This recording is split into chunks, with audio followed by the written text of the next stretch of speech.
Welcome back to the newsroom. These are the stories we're tracking at the moment.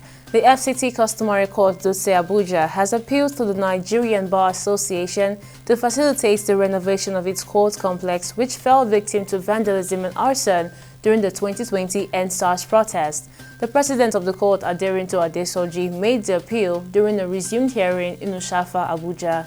The Customary Court Dutse had been sharing the court complex of a sister court in Ushafa for its sittings following the destruction of its court facilities 4 years back.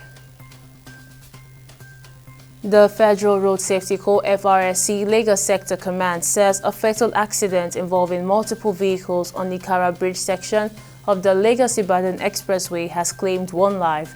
The FRSC Lagos State Sector Command, led by Corps Commander Kehinde Hamzat, confirmed this in a statement on Thursday in Lagos. Hamzat said the crash involved a white Volvo truck, a white Toyota Hummer bus, a Benz bus, and an unregistered black Boxer motorcycle. And the National Inland Waterways Authority NIWA Calabar Area Office has rescued 2 sand miners whose boats capsized on transit. Managing Director and Chief Executive Officer of NIWA, Bola Oyebamiji, said this in a statement on Thursday in Lagos. He noted that NIWA, while on routine water patrol at about 5 p.m. on Monday, the November 4th, received a distress call about sand miners who were overtaken by rough tidal waves along the Calabar Channel. And the Senate Committee on Marine Transport has announced the indefinite postponement of a scheduled public hearing on the Nigerian Coast Guard Bill.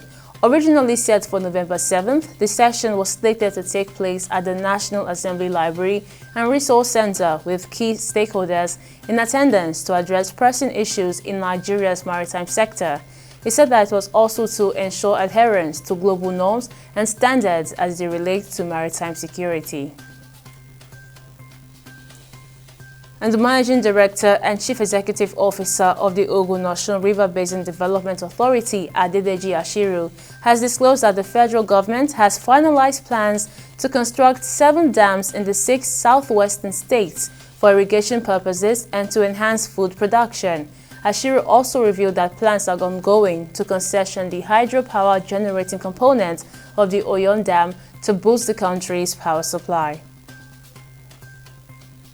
And on the foreign scene, the UK government announced sanctions on Thursday against 3 private mercenary groups with links to Kremlin, including Wagner Group's successor, Africa Corps. The UK government said the measures were the first direct sanctions against Africa Corps by a G7 country. Moscow was a key player in Africa during Soviet times and has been boosting its influence on the continent again in recent years. And finally on sports, the 6th Lagos ValueJet Para Table Tennis Open is set to commence on Thursday, November 7th at the Molade Okoya Thomas Hall of Teslim Balogun Stadium in Lagos, with participants from the United Kingdom, Iran, Iraq, and other African countries and host Nigeria competing in this prestigious event. The ITTF para manager Pablo Perez highlighted Nigeria's growing influence in para table tennis, which has motivated the ITTF to support the tournament as one of the sanctioned events in Africa. And those are the major stories from our newsroom at this moment. We'll update you at top of the hour. See you next time.